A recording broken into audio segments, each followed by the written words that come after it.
Les agradezco mucho el tiempo y prometo hacer lo mejor que pueda para que valga la pena la visita y el tiempo que se están tomando aquí para escuchar. Y les agradezco también y les aplaudo el esfuerzo, porque hoy la verdad es que existe una enorme apatía política y existe como entrega cínica a que la política no es nada, es un juego de corruptos, no tenemos nada que hacer ahí, no hay nada que aportar, es un juego que no nos concierne, pero realmente la política está en todos lados. Alguien tuvo que pedir un permiso de construcción para hacer este foro en este lugar de la playa. Alguien tuvo que tener permiso para tener a toda esta gente sentada en este local. Hay seguridad, hay salubridad, hay limpieza de los locales, hay una serie de cosas que se gestionan por un Estado que es el que marca nuestro estilo de vida. De hecho, lo que podemos hacer está estipulado en alguna ley. No podemos fingir que la política no tiene un efecto en nuestra vida. De hecho, lo peor que podemos hacer es fingir que la política no tiene nada que ver con nosotros y dejar que la política siga su propio curso sin nuestras opiniones, sin nuestros intereses y sin nuestro bienestar como meta.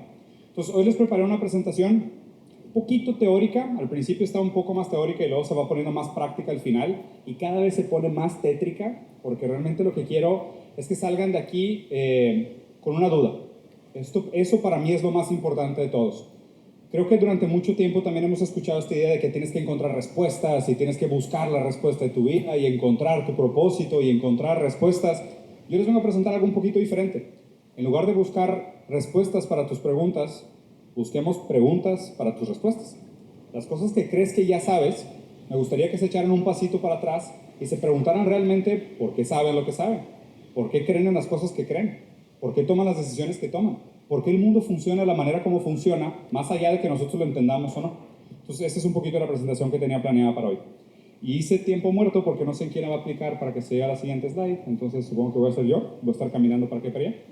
Ahí clic, olvídalo. Listo. Primero voy a hablarles de la naturaleza humana y por qué. Este suena como un tema muy tonto, que raramente la gente se cuestiona, como cuál es la naturaleza humana, pero es el tipo de conocimientos más peligrosos que hay. Déjenme explicarles esto rápidamente. A grandes rasgos hay 4 tipos de conocimiento. Están las cosas que sabes, va a parecer trabalenguas, pero aguanten porque sí hay un aprendizaje chido. Están las cosas que sabes, están las cosas que sabes, que no sabes, están las cosas que no sabes, y las más peligrosas de todas, están las cosas que no sabes, que sabes. Las primeras dos son muy fáciles de explicar, ¿no? Las cosas que sabes, pues yo sé que me llamo Diego. Las cosas que sé que no sé cómo se siente estar adentro de un hoyo negro. No tengo idea, sé que no sé. Las cosas que no sé, pues están completamente fuera de mi campo de conocimiento y no tengo ni conciencia de que existe ni la pregunta ni la respuesta. Pero las últimas, las cosas que no sabes, que sabes, son las que realmente te afectan en tu día a día. Como por ejemplo la naturaleza humana. Yo estoy seguro que muchos de ustedes nunca se habían hecho la pregunta, ¿cuál es la naturaleza humana? Pero si los cuestiono, darían una respuesta. El ser humano es agresivo por naturaleza. El ser humano es malo por naturaleza. No, el ser humano es bueno por naturaleza.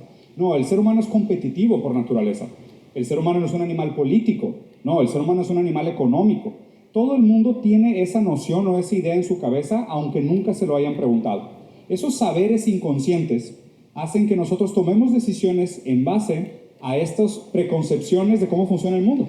Porque normalmente para diseñar una sociedad lo que tratamos de hacer es, oye, para que la sociedad pueda funcionar bien, la voy a diseñar en reflejo de cómo soy.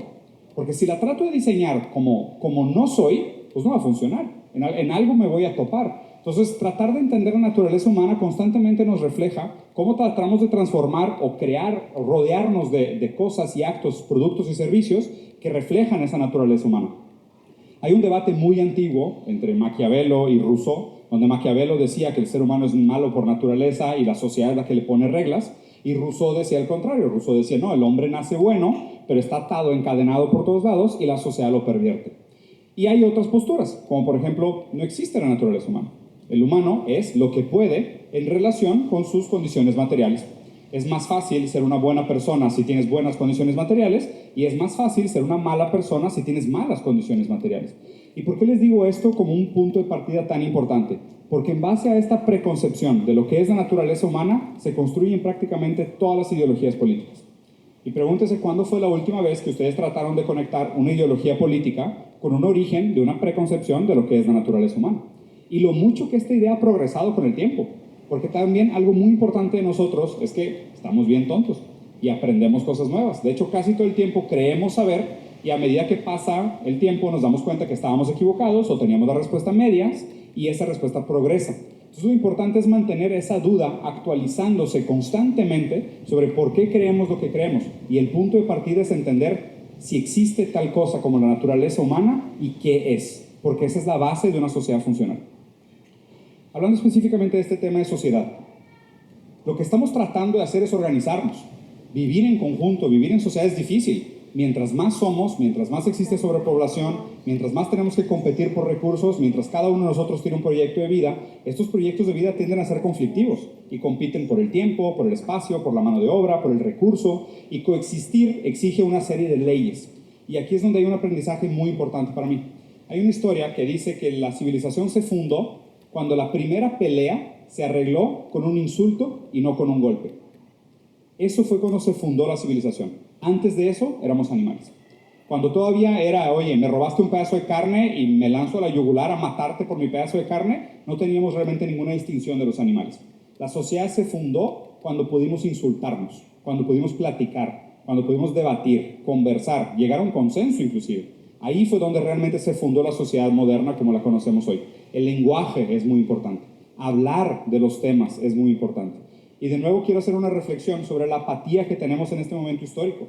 Sobre cuando le preguntan de que, oye, ¿ya sabes por qué vas a votar? Ah, hombre, qué flojera hablar de política, son lo mismo de siempre, qué corruptos. O de que, no, estoy seguro, voy a votar por este partido. ¿Y por qué? No, pues mi tío me dijo. ¿Y te has puesto a investigar las políticas públicas que están promoviendo, los planes de país que tienen? ¿Sabes cómo eso impacta en tu estilo de vida, lo que ellos van a promover? ¿Tu voto a quién se lo estás dando? La importancia de platicar sobre estos temas es hacer conciencia sobre ellos. Es no dejarnos entregar a la agresividad y a la pasividad de que pase lo que tenga que pasar, porque yo siento que no tengo nada que aportar aquí. De hecho, hoy Yaya nos invitó a comer a un lugar muy rico, por cierto, La Sal, y en el avión venía leyendo otra vez el contrato social de Rousseau, y veníamos platicando sobre esta historia de lo importante que es la democracia. Rousseau tiene una frase preciosa que dice: mi derecho al voto es directamente proporcional a mi responsabilidad de instruirme. El derecho al voto es directamente proporcional a la responsabilidad de instruirse. Eso es ser un ciudadano responsable. Por más que tú pienses que tu voto es infínimo, no significa nada, no va a tener ninguna significancia, si es educado, sí lo puede tener. Si eres una persona que presta atención, ¿cuál es el valor de tu voto? ¿A quién se lo estás dando? ¿Qué tipo de planes y proyectos estás defendiendo? En un sistema primordialmente democrático, tu voto sí tiene un significado, porque tú estás dándole por lo menos lo recíproco a la libertad que te proporciona participar de una sociedad, en la responsabilidad de la investigación. ¿Cuándo fue la última vez que realmente se tomaron el tiempo por investigar por quién están votando y qué es lo que promueven? Pero luego para nosotros también es bien fácil echarnos para atrás y decir, no, pues es que pues nada más robaron. Ni sabías qué estaba proponiendo, nunca levantaste la voz, nunca lo criticaste, nunca lo buscaste para decirle nada. Y digo, y seguramente es fácil y van a decir, ah, pues está chido tú ahí enfrente dando la conferencia siendo brasileño que no votas en México. Pero no sé si siguieron, pero esta semana, en una semana, pasó un tema de un escándalo de una secta sexual y para hoy en la mañana ya un partido adoptó la propuesta antisectas y cursos coercivos y me tomó 4 días meterlo al Senado. Yo no tengo nada que ver con la política. Simplemente es un tema de realmente estar involucrados, ver lo que se puede hacer, dónde está el interés público, dónde están las intenciones de bienestar. Yo había hecho esta promesa hace como un año, que en 5 años iba a empezar a meter coaches a la cárcel, pero se me adelantaron, se pusieron muy bravos muy rápido, entonces tuve que adelantar un poco los planes. Pero aquí el mensaje es que este tipo de cosas sí se pueden lograr. O sea, la política somos nosotros. No sé en qué momento nos echamos para atrás y dijimos que la política era una cosa de políticos. La democracia, es el poder de la mayoría. Poder de la mayoría. O sea, escogimos el sistema democrático porque es representativo, porque es fundamentalmente justo, porque representa a la mayoría. Si la mayoría siente sufrimiento con un sistema, la mayoría tiene el poder de organizarse y votar en contra de aquello que los oprime. Por eso escogimos el sistema democrático. Por eso funciona la sociedad moderna. Para esto es importante también tener una conciencia de que nos equivocamos mucho. Y está bien. Es importante saber que nos equivocamos. Es importante tener esa conciencia de que durante la historia nos vamos a equivocar varias veces. El proceso histórico es una gran historia de errores. De hecho, Hegel, uno de mis filósofos favoritos, de los cuales tiene muchas frases que amo, pero una de ellas es: lo que hemos aprendido de la historia es que no aprendemos de la historia, porque tendemos a cometer los mismos errores varias veces y pecar de los mismos problemas varias veces. Pero Hegel nos dejó una serie de aprendizajes muy buenos. Uno de ellos es la dialéctica, que es una de mis palabras favoritas. Aparte es muy bonita de pronunciar, habla del diálogo, habla del discurso, pero la dialéctica se refiere a un proceso como pendular, dialéctico de la historia. Y no solo de la historia, sino de las conversaciones, del aprendizaje, de la creación del conocimiento, de la manera como el tiempo progresa hacia adelante. Y esto es un valor profundamente democrático. La manera como la dialéctica funciona, explicada de una manera muy vulgar, inclusive, que no está en ningún libro, es como la manera pop de explicar a Hegel, es que la dialéctica es como si fuese un péndulo, ¿no? Algo se presenta como una tesis, por ejemplo, tenemos que construir más puertos. Entonces, esa es la tesis. Tratamos de construir muchos puertos, de repente nos damos cuenta que toda la playa son puertos y alguien dice: oye, ¿sabes qué? No más puertos, se acabaron, 0 puertos. Entonces nos vamos al otro lado, el péndulo se mueve a la antítesis de la idea. Y después alguien dice: oye, ¿sabes qué? Es que necesitamos algunos puertos, hay que ver qué tantos, en dónde y de qué tamaño. Esa es la síntesis. Una tesis, una antítesis, una síntesis. Cuando la síntesis sube, se vuelve la nueva tesis. Entonces, oye, es que algunos puertos, pero alguien va a decir: es que no es puertos lo que necesitamos. Necesitamos lugares donde podamos hacer transacciones globales internacionales. Ah, bueno, entonces esa es la antítesis de la síntesis anterior. Y así el progreso del conocimiento se va dando a través del tiempo. Alguien presenta una idea, alguien le dice: estás bien tonto, llegan a un consenso y idealmente el conocimiento sube. Eso es lo que debería de pasar con la dialéctica. Y se dan cuenta que es un proceso profundamente democrático. ¿Por qué? Porque cuando llega un partido con una propuesta, te dice: nosotros queremos hacer esto, ese es nuestro plan de país, y normalmente la riegan. Normalmente no les funciona como querían. Algunas cosas funcionan, otras no. Pero luego llega otro partido y dice: ¿sabes qué? De lo que tú dijiste, yo doy la contra. Y luego alguien va a llegar y va a decir: pues ninguno de ustedes dos, o lo que dijeron no está bien, vamos a tratar una tercera opción, o vamos a tratar una manera de hacer las cosas. Pero lo importante de este mensaje es entender el movimiento pendular y tratar de mantenerlo en un movimiento saludable.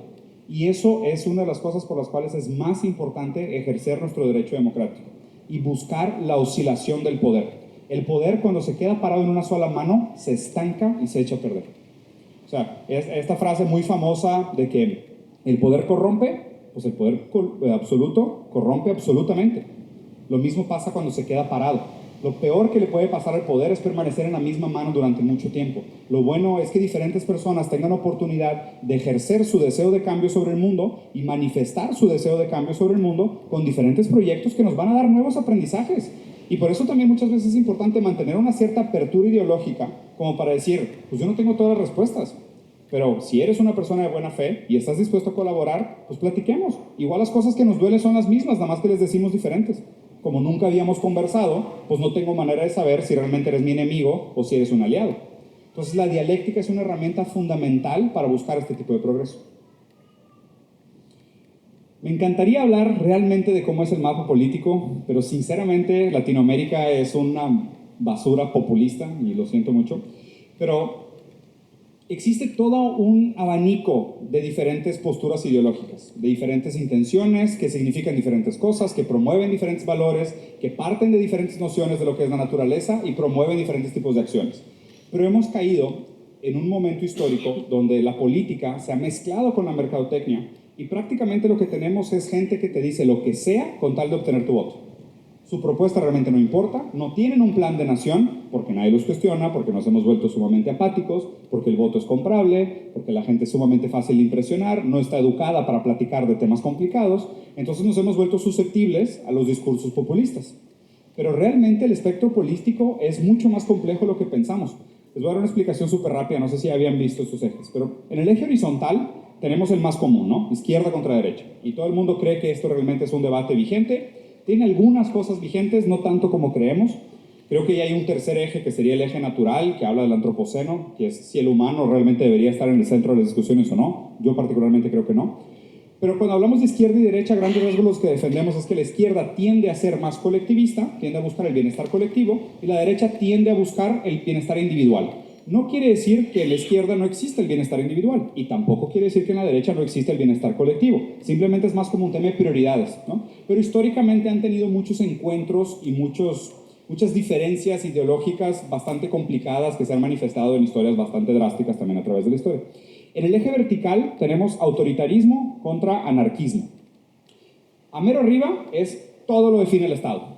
Todo lo define el Estado. Si estamos en un Estado autoritario y tú quieres tener relaciones sexuales con tu novia, tienes que pedir una carta notariada que te diga a qué horas empiezas, a qué horas terminas y qué le vas a decir y qué le vas a hacer. Todo está regulado por el Estado. Los estados autoritarios sustituyen casi todos los derechos humanos, los derechos de libertad, por límites morales y de justicia impuestos por el Estado. Cuando nos vamos a mero abajo de esta gráfica está el anarquismo, que es, oye, no hay un Estado central regulador, ustedes háganle como puedan, organícense como quieran. Si quieren hacer un sindicato de los boxeadores, pues perfecto, ustedes son los sindicatos de boxeadores, ustedes cobren como quieren, se quieren pelear contra el sindicato de arquitectos, vayan y rompan el damage, no pasa nada. O sea, es realmente, el anarquismo es más como la organización orgánica por parte del pueblo, en libre asociación, sin un Estado intermediario, ¿no? Dentro de este mapa, existen algunas islitas que ya están muy conocidas, productitos de mercadotecnia que nos han vendido toda la vida, que no necesariamente entendemos cómo funcionan, pero los nombres son bastante familiares, bastante conocidos, ¿no? Abajo a la derecha está el liberalismo, que es el movimiento liberal fue cuando el Estado se liberó de los derechos divinos de los dioses, y el movimiento neoliberal es la búsqueda de la liberación de los mercados por parte de los estados. Entonces es la tendencia natural hacia un minarquismo o hacia un anarcocapitalismo. Del lado arriba a la derecha es el conservadurismo, valores tradicionales, un Estado fuerte, Alemania en el 45, ese tipo de cosas. Abajo a la izquierda está el progresismo, que es, pues vamos para adelante, no sé exactamente para dónde, no sé exactamente cuál es el plan, pero tú písale, o sea, vamos, más libertad, más igualdad, más de todo, tú sigues dando libertades hasta que veamos dónde nos topamos. Y arriba a la izquierda es donde tiende a estar el socialismo, que de hecho debería estar un poquito más pegado al centro, y a mero arriba el comunismo, ¿no? Que es prioridades colectivas, pero todas ellas reguladas por el Estado. Y realmente me encantaría que este fuera los temas de los cuales platicaríamos, pero es que no hay nada aquí, porque la gran mayoría de los políticos que tenemos hoy son populistas. Te van a decir lo que les conviene para conseguir tu voto y obtener tu atención. Pero sí es importante que escuchemos a detalle por qué dicen lo que dicen. Porque muchas veces, aunque ellos no sepan de lo que están hablando, hay una agenda ideológica por detrás. Y ahorita les voy a explicar por qué. Primero les quiero hablar sobre los peligros de si nos vamos a mero arriba y si nos vamos a mero abajo. El autoritarismo, a mí en lo particular, es algo que me da pánico. Porque hay muy poca posibilidad de una vuelta atrás de un Estado autoritario. Una vez que un Estado cae en autoritarismo, el regreso es tortuoso y puede tardar décadas, si no siglos. ¿Okay? Una frase que siempre me hace reflexionar sobre los riesgos del autoritarismo es que el paraíso de una persona puede ser el infierno de todos los demás, ¿no? Y esto es muy fácil de entender. Imagínense que tenemos un líder que suena muy carismático, que le habla al pueblo, que al parecer toda la gente lo quiere, tiene mucha empatía con la base de la pirámide, pero en su cabeza él lo que quiere es sustituir todos los carros por caballos, porque él dice que los carros pues, no son necesarios, las bicicletas son más saludables. Y ya cuando se pone autoritario, le dice, ¿sabes qué? Es que pues ahora que tengo yo todo el poder y tengo un Estado soberano que determina todas las reglas, voy a hacer yo lo que yo quiera y les voy a empezar a quitar todas sus libertades. Entonces, ese es el peligro de un Estado autoritario. Y además, una vez que se establece ese Estado autoritario, quitarle el poder a ese tipo de personas es sumamente difícil. Porque además, para que a alguien le apetezca la idea de establecer un Estado autoritario, es que tiene una estructura psíquica muy nefasta. Muy nefasta. Tienden a ser o narcisistas o sociópatas, gente que es adicta a la atención y al poder. Y no es gente muy buena para liderar. Porque pues para liderar tienes que pensar en el bienestar de todos, no en lo que tú crees que los otros quieren. Esa idea, lo que yo creo que los otros deberían de querer, es lo que ha llevado a muchos países a la miseria absoluta. Entonces, por favor, tengan esto en mente, sobre todo cuando vayan a votar, y tengan esto en mente, por favor, cuando piensen no votar. Porque inclusive el no voto es un acto sumamente importante y sumamente simbólico. Del otro lado, a mero abajo, está la fantasía del anarquismo, ¿no? O sea, que dices, bueno, pues si el Estado constantemente nos ha fallado, nos ha quedado mal, pues mejor, pues no Estado, pues estaría bien chido si no existieran los políticos, nos organizamos como queramos, solo hay empresas, solo hay emprendedores, solo hay organizaciones entre personas y no necesitamos necesariamente de un Estado que nos esté diciendo qué hacer y cómo hacer y cuál es la ley y cuál es la regla y lo demás, ¿no?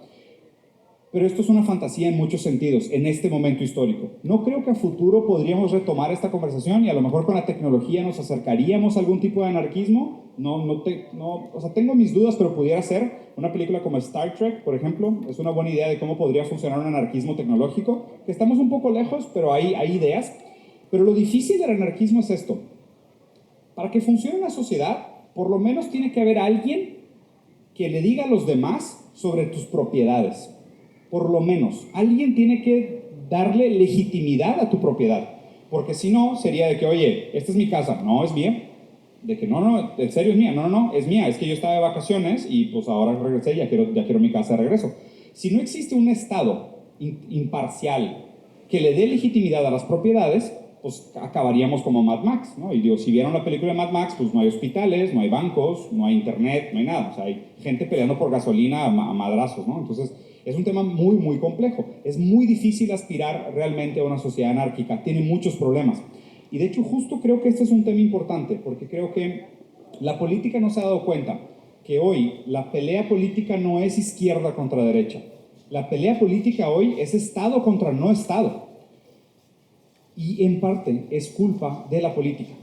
Creo que durante tanto tiempo, y como comentó ya al principio, hemos estado en manos de tantos partidos que nos han hecho propuestas y no hemos visto tantas mejoras significativas en nuestra calidad de vida, que tenemos ese sentimiento de haber sido defraudados.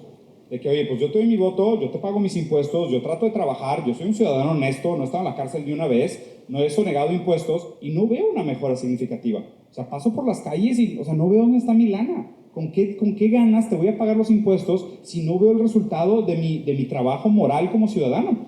Pero el problema es que esa percepción se ha deteriorado tanto, que ahorita realmente estamos tan apáticos que a lo que estamos apuntando no es a izquierda contra derecha, sino es hacia el anarquismo, hacia la disolución del Estado. Muchas de las propuestas económicas y políticas que se están dando en Latinoamérica específicamente hablan de una reducción de las responsabilidades del Estado.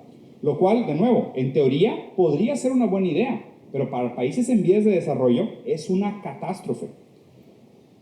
Por eso el siguiente punto, lo importante de mantener viva la dialéctica de la democracia. Lo importante de mantener la oscilación del poder. Lo importante de decir a los demagogos, ya jugaste con la batuta, le toca a otro, suéltala. Ya tuviste tu oportunidad, hiciste lo que pudiste, no te funcionó, le toca a alguien más, seguimos aprendiendo. Somos países jóvenes en Latinoamérica, muy jóvenes. Nos toca mucho por aprender, nos falta muchísimo por desarrollar nuestra capacidad productiva, tecnología, educación, infraestructura. O sea, estamos muy atrás de países desarrollados. No podemos simplemente buscar hacer un brinco cuántico y aspirar a ser Noruega mañana. No funciona así. Aunque aplicáramos exactamente las mismas políticas públicas que Noruega, no funcionaría, porque no tenemos el valor competitivo que ellos tienen, ni la infraestructura, ni los ciudadanos, ni la educación, ni muchas otras cosas. Entonces, lo importante es mantener viva la dialéctica de la democracia para que en este movimiento de oscilación de poder se vaya filtrando la gente mala, se quede la gente que realmente está tratando de hacer las cosas bien, nos demos oportunidades de buscar y tratar diferentes proyectos de país y vayamos encontrando realmente cuáles son los mejores caminos para un desarrollo más próspero. Dicho esto, les voy a plantear a mi entender cuál debería ser el futuro rol de la política, ¿no? Y la verdad es que yo creo que la gran mayoría de la gente que está en el público es relativamente joven, no han votado muchas elecciones, les faltan muchas elecciones por votar. Ustedes principalmente deberían de estar preocupados con este tema, porque a ustedes les concierne este tema. A nosotros nos heredaron este planeta, a nosotros nos heredaron esta realidad, nosotros no la escogimos. O sea, yo no escogí nacer aquí, no escogí nacer en esta época, en esta década, ni siquiera escogí nacer, me tocó nacer. Pero me tocó esas condiciones. Ahora tengo que escoger qué puedo hacer para cambiar esta situación en la que me tocó. Aún el no hacer nada es un acto, pero es un acto muy peligroso, el acto de omisión. Es entregarte la responsabilidad a alguien más que no necesariamente tiene tu mejor interés en mente. Y esa es una fría y muy, muy dura realidad. Lo que quiero plantear como el rol de la política futuro es que hoy por hoy lo que vemos en la política es que es un juego donde los políticos buscan beneficiarse a sí mismos y a sus proyectos políticos, cuando realmente el rol debería de ser beneficiar el proyecto del pueblo, el proyecto nuestro, de los individuos, lo que nosotros queremos hacer. Si queremos emprender, si queremos hacer arte, si queremos tener una familia, si queremos plantar, si queremos hacer una industria. O sea, que nosotros podamos hacer este proyecto, pues la política debería atender a nuestras necesidades, Pero para que eso se dé, primero se los tiene que quitar la apatía. De hecho, estamos donde estamos porque durante mucho tiempo se nos dijo que en la mesa no se hablaba ni de política ni de religión. Y nos evitamos golpes, y nos evitamos confrontaciones, nos evitamos debates, nos evitamos de informarnos de los temas que son más importantes para todo lo que afecta a nuestra realidad. A fin de cuentas, esto es terrible y soy muy en contra de responsabilizar individualmente a las personas, pero cuando se habla del voto, realmente es tu responsabilidad. Por más que parezca un esfuerzo mínimo, y aparte les tengo que confesar que esta es una noción relativamente reciente para mí, porque como yo siempre fui nómada y siempre estoy viajando por el mundo y nunca me sentí necesariamente en ningún lugar, nací en Brasil, luego vine a México, luego fui a Italia, luego a Singapur, luego a París, como que nunca me sentía lo suficientemente afiliado a una soberanía, a una tierra, como para decir, es que aquí me importa el proyecto de país, ¿no? Pero México es diferente para mí. O sea, mis hijos nacieron aquí, mi esposa es de aquí, saqué el pasaporte mexicano, siempre digo en broma que nosotros mexicanos nacemos donde se nos da la gana, y ahora siento un cierto compromiso. O sea, siento una cierta convicción de decir, pues tengo que participar. Por más que mi esfuerzo sea muy pequeño, tal vez hoy voy a despertar dudas de más gente que se va a educar, se va a informar y va a buscar cuál es la mejor manera de hacer que su voto tenga un resultado pertinente y próspero para donde la cierre. Y ahora terminando hablando de ustedes específicamente como Colima, ¿no? Creo que obviamente hablar de todas estas teorías y a escala tan macro, a escala tan grande, puede sonar un poco abrumador, pero realmente lo que quería era plantarles la duda, plantarles la semilla de que se cuestionaran, de que pensaran de una manera diferente, de que se preguntaran por qué piensan lo que piensan sobre la política y traten de aplicar esa teoría a lo ahorita, a lo local, a lo urgente, a su estado, a su ciudad. ¿Qué van a hacer? ¿Cuáles son los candidatos que representan tus mejores intereses como ciudadano de este estado? ¿Cuáles son las propuestas políticas que mejor proporcionan una buena calidad de vida próspera para ti, para tus hijos y tus familiares en este estado? ¿Dónde tienes que ejercer tú tu valor cívico, tu valor democrático para seguir moviendo el péndulo de la dialéctica, evitar caer en dictaduras, evitar caer en anarquismos, seguir buscando el progreso invariablemente que nos tome procesos, depositar nuevamente la confianza en el proceso político y asegurarte de que tu futuro pueda ser un poquito mejor que hoy? Siempre trato de hacer como un cierre de esto, diciéndoles que hay mucha gente que les va a tratar de decir cómo pensar. Es lo más común que pasa hoy en día.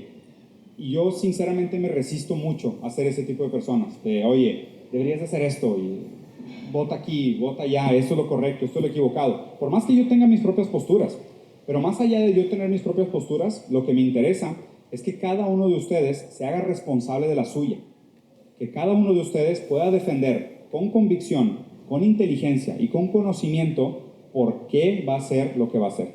¿Por qué vas a votar por quién vas a votar? ¿Por qué vas a ejercer tus derechos como los vas a ejercer? Esa responsabilidad al final de cuentas es tuya. Y acuérdense de esta palabra, interpasividad. ¿Okay? El optimismo que nos domina en este momento histórico me da muchísimo miedo, porque el optimismo promueve un sentimiento como mediocre, de que las cosas van a estar bien, ¿no? Si no hacemos nada al respecto, las cosas no van a estar bien. Pensar que el futuro siempre se mueve hacia adelante y siempre existe un progreso histórico es un error garrafal. Pregúntenle a la gente que vivía en Alemania en 1942 que si pensaba que el siguiente año iba a ser mejor, y te iban a decir, sí, seguramente el siguiente año nos va a ir mejor. Es más, pregúntense ustedes mismos en el 2019, ¿cómo pensaban que iba a ser el 2020? Mucha gente seguramente dijo va a ser un gran año. Inclusive los gurús y la gente que lee cristales y cartas y astros decía que el 2020 iba a ser un gran año para viajar. Pues no fue. Ese optimismo perpetúa la mediocridad. Mientras sigamos pensando en este optimismo tonto, inocente, ignorante, de que las cosas van a estar bien porque sí, nos entregamos a las manos de las personas que realmente mueven el mundo. Hay una frase, otra frase de Hegel que me gusta mucho, y pobrecitos retorciéndose en su tumba. Tengan cuidado, hombres de acción, porque ustedes son meros instrumentos de los hombres de pensamiento. Si tú no piensas por qué haces las cosas, quiere decir que alguien las pensó por ti. Y estás actuando las ideas de alguien más. Entonces, toda esta gente que dice, no, hombre, ¿para qué te preocupas con estos temas complicados? Tú ponte a chambear. le estás dejando las decisiones ideológicas a los que sí piensan, porque créeme, sí hay gente que lo piensa. Y de nuevo, no tienen tu mejor interés en mente. Por eso es importante que nosotros hagamos una responsabilidad individual para romper esta interpasividad donde todo el mundo juega el juego cínico de que la política no sirve para nada y realmente nos hagamos responsables, porque solo así nos podemos asegurar de no llegar con vergüenza al futuro. Gracias.